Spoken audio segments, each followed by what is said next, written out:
मेरा नाम है मोहम्मद अजमल। आप देख रहे हैं डाइव ऑफ सक्सेस। तो आप देखने और सुनने वालों को अस्सलाम वालेकुम।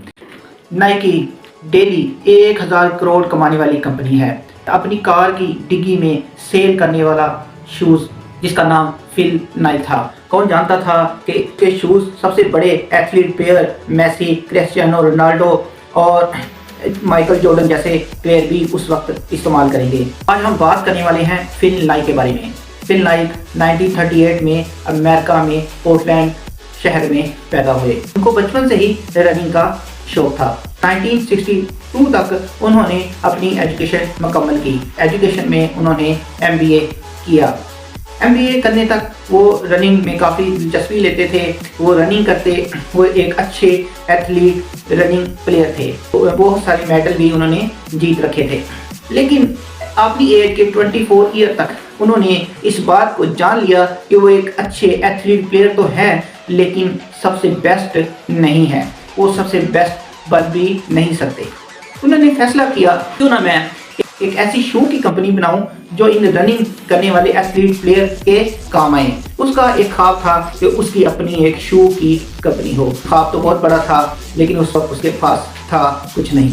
उसे याद था उसने MBA के दौरान एक जापानीज की कंपनी पर एक रिसर्च आर्टिकल लिखा था, जिसमें यह बताया गया था कि किस तरह जापानीज के शूज़ अमेरिकन शूज़ से बेस्ट हैं। प्राइस लो होने के साथ साथ उनकी क्वालिटी भी बेस्ट है। कुछ अर्सा के बाद ये फैसला किया कि वो जापान जाएगा, क्योंकि जापान के अंदर ही शू की एक ऐसी बड़ी कंपनी है जिसका नाम टाइगर है। टाइगर उस वक्त जापान की सबसे बड़ी कंपनी थी और वही कंपनी अमेरिका में जो प्यूमा और एडिडास को कम्पीट कर सकती थी। इसने अपनी जो भी इन्वेस्टमेंट थी वो ली और जापान चला गया। वहां जाकर इसने टाइगर की कंपनी के ओनर ओनित्सुका से अपॉइंटमेंट ले ली। अगले दिन जब उससे मुलाकात हुई तो उससे पूछा गया कि आपकी कंपनी का क्या नाम है। इसने फौरन कह दिया कि ब्लू रिबन। हालांकि इसकी अपनी कोई कंपनी थी ही नहीं। ब्लू रिबन इसलिए कहा था कि इसने जितने भी मेडल जीते थे उनका रिबन ब्लू था। वो इसके नाम से बड़े इम्प्रेस हुए और फिल नाइक ने उनको ये भी बताया कि वो किस तरह इनकी प्रोडक्ट को अमेरिका के अंदर बेस्ट बना सकता है। इस जज्बे को देखते हुए उन्होंने फिल नाइक के एडवांस पेमेंट पर 12 शूज़ भेजने का इरादा कर दिया, जो कि सैंपल थे। फिल नाइक वापस आ गए और उन्होंने 2-3 महीने इंतज़ार किया। अभी वो टाइगर शूज़ का कोई भी सैंपल रिसीव नहीं हुआ था। फिल नाइक ने अकाउंटेंट की जॉब स्टार्ट कर दी। 1 साल के बाद कस्टम की तरफ से एक डिलीवरी मिली। उसने जब उसको जल्दी से ओपन किया तो उसके अंदर 12 टाइगर के शूज़ मौजूद थे। उस वक्त फिल नाइक की खुशी की इंतहा न थी। उसने वो शूज़ अपने उस वक्त के कोच बिल बोरमैन को दिखाए। बिल बोरमैन जो कि शू के बारे में बहुत ज़्यादा महारत रखते थे, तो शू की अमेंडमेंट करते रहते थे। उन्होंने ये शूज़ देखकर फिल नाइक से कहा कि मैं तुम्हारे साथ ब्लू रिबन की 50% पार्टनरशिप पे काम करूँगा। ये उसके लिए बड़ी खुशखबरी की बात थी। इसके बाद फिल नाइक ने $1000 के इवज़ 300 पेयर की डिमांड कर दी और ओनित्सुका की कंपनी ने ये डिलीवरी जल्द ही उनको भिजवा दी। अब मसला था इसको सेल करने का और वो उसने अपने घर के गैराज में ब्लू रिबन कंपनी खोल ली। अब मसला ये था कि वो घर से बाहर इसको सेल कैसे करेंगे। अपनी शॉप खोलने के लिए उसके पास बिल्कुल भी पैसे नहीं थे। यहाँ से उसने फैसला किया कि वो रोज़ाना की बुनियाद पर चंद शूज़ गाड़ी की डिग्गी में रखेगा।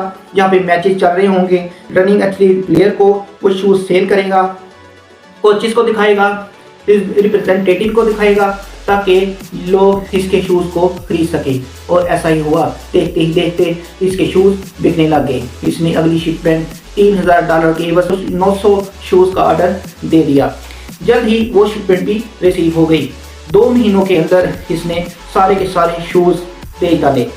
अभी ये बड़ी तेज़ी से तरक्की कर रहा था कि इसे एक लेटर मिला। वो लेटर था एक रेसलिंग कोच का, जिसमें ये लिखा था कि टाइगर की कंपनी ने ये डिस्ट्रीब्यूशन रेसलिंग कोच को दे दी है। ये उसके लिए बड़ी एक शॉकिंग न्यूज़ थी। फिर लाइक रेसलिंग कोच के इस लेटर से बड़ा परेशान था। उसने क्लैरिफिकेशन के लिए और निसोका की कंपनी को लेटर भी लिखा, लेकिन कोई जवाब ना आया। इसने वहाँ खुद जाने का फैसला किया। ये जापान खुद गया और निसोका की ओनर से मुलाकात की और उसको बताया कि वो किस तरह इनके लिए बेस्ट साबित हो रहा है और आने वाले वक्त में इनकी सेल किस तरह वो बढ़ा सकता है। निसोका काफ़ी मुतमिन हो गया और इसको दोबारा से यूएस से एक्सक्लूसिव डिस्ट्रीब्यूशन मिल गई। इसके बाद ये वापस आया और अगले ही मंथ इसकी सेल $8,000 तक पहुंच गई। अब मसला ये था कि सेल तो बढ़ती जा रही थी, इसका ऑर्डर भी दोगुना हो रहा था, लेकिन उस मकसद के लिए इसे बैंक से लोन भी लेना पड़ता था। अब चूँकि इसकी सेल बढ़ रही थी, बैंक का कैश फ्लो बहुत ज़्यादा स्लो था, जिसकी वजह से बैंक ने इसको लोन देना बंद कर दिया। ये वो लम्हा था, उसको इन्वेस्टमेंट की ज़रूरत थी क्योंकि वो टाइगर के शूज़ के लिए पेमेंट करना चाहता था, इसलिए उसने दोबारा से जॉब ज्वाइन की। जॉब से जितनी इन्वेस्टमेंट आती, जो भी उसकी सैलरी मिलती, वो उस पर लगा देता। यहाँ पे मैं ये बात करना चाहता हूँ कि लोग ज़िंदगी में जो कुछ करना चाहते हैं, जिनका जो पैशन होता है, जो किसी मकाम तक पहुँचना चाहते हैं, वो ज़िंदगी में लगातार मेहनत करते हैं। वो अपना वक्त, अपना पैसा, अपना टाइम, अपनी मेहनत सब कुछ अपने काम पे लगा देते हैं क्योंकि वो एक ना एक दिन बड़ा इंसान बनना चाहते हैं और फिर वो बन भी जाते हैं। ऐसा ही इसके साथ हुआ। ये स्ट्रगल करते जा रहे थे। इन्होंने एक सेल रिप्रेजेंटेटिव भी हायर किया जिसका नाम था जेफ जॉनसन। जेफ जॉनसन ने इनकी सेल बढ़ाने में इनकी काफ़ी मदद की। नेक्स्ट मंथ इनकी सेल जो थी वो $8,000 से $16,000 तक पहुंच गई।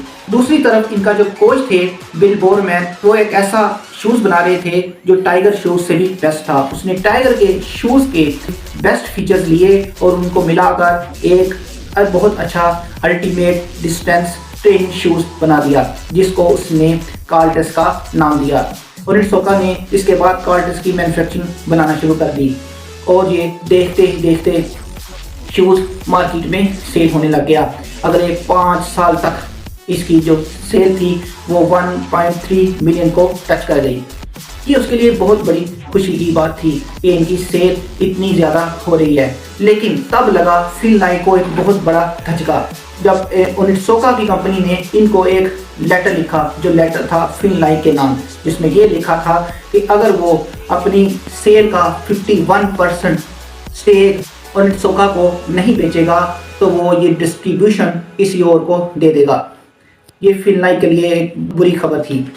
फिल नाइक ने उस वक्त अपने एम्प्लॉय को इकट्ठा किया। उन्होंने कहा कि आप जो सोच रहे थे उसका वक्त आ गया है, अब हम बनाने वाले हैं खुद के लिए एक अपनी कंपनी। सब लोग उसकी इस बात से बहुत खुश थे। ग्राफिक डिज़ाइनर ने इनको बहुत सारे डिज़ाइन बना के दिए, लेकिन इनको एक कर्व्ड टिक मार्क इनको पसंद आया। फिल नाइक ने ग्राफिक डिज़ाइनर को उसके इस काम के $35 दिए और उसका शुक्रिया अदा किया। अब अगला मरहला था इसका नाम रखना। इसको इस कंपनी का नाम चाहिए था। बहुत अच्छे अच्छे नाम पेश किए गए।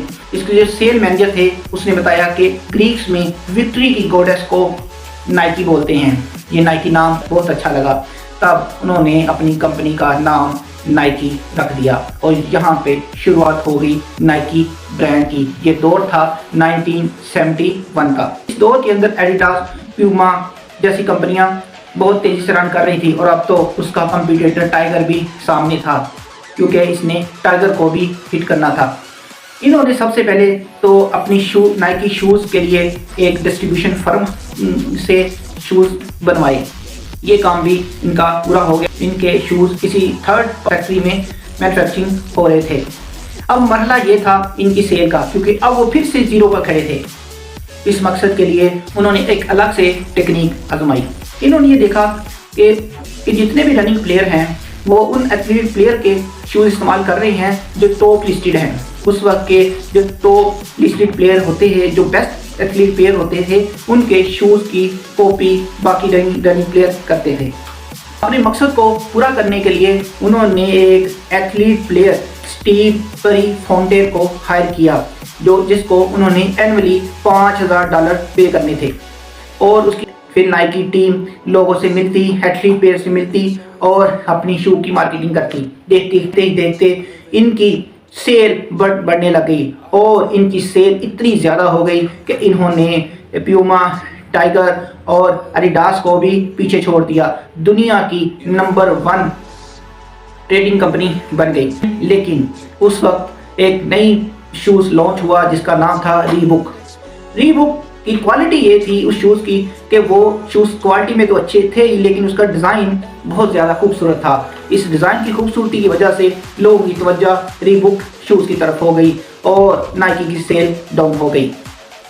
ये फिल नाइक के लिए एक बुरी खबर थी, फिल नाइक के लिए परेशान कुन बात थी। तमाम उसने हिम्मत नहीं हारी, उसने एक अलग से स्ट्रैटेजी अप्लाई की। उसने उस वक्त के सबसे best basketball player Michael Jordan को अपने शूज़ की स्पॉन्सरशिप के लिए हायर कर लिया। माइकल जॉर्डन जिस मैच में खेलते उसने टाइगर के शूज़ पहने होते। माइकल जॉर्डन के शूज़ का नाम एयर जॉर्डन के नाम से बनाया गया। नाइकी ब्रांड ने एयर जॉर्डन के नाम के स्नीकर बनाए जो कि उस वक्त स्नीकर कल्चर की बुनियाद बन गए। माइकल जॉर्डन की एंट्री ने इनकी सेल को बहुत हद तक आगे पहुंचा दिया और देखते ही देखते फिर से अपना एक मकाम हासिल कर लिया। नाज़रीन, वीडियो बनाने का मकसद ये है कि इंसान ज़िंदगी में कोई भी मकाम हासिल कर सकता है, लेकिन उसके लिए उनको बहुत सारी मुसीबतों परेशानियों से गुजरना पड़ता है। कामयाबियाँ ऐसे नहीं मिलती, आपको बहुत सारी नाकामियों का सामना करना पड़ता है, फिर से ज़ीरो पे आना पड़ता है, ज़ीरो पर आके फिर से उठना पड़ता है, फिर जाकर आपको आपकी मंजिल मिलती है। आप ज़िंदगी में जो भी करना चाहते हैं, आपका विजन एक होना चाहिए कि आपने ये काम करना है। ऐसा नहीं होना चाहिए कि आप गोल को सेट कर लें तो फिर आप बीच सफ़र में अपनी गोल छोड़ दें, आप अपना रास्ता बदल लें। क्योंकि अपनी गोल तक पहुंचने के लिए आपको हर किस्म की दुश्वारियों से गुजरना पड़ता है, तभी जाकर आप अपना टारगेट अचीव कर सकते हैं। आई होप कि आपको मेरी वीडियो पसंद आई होगी। Please like, subscribe and share this video. Thank you. अल्लाह हाफिज़।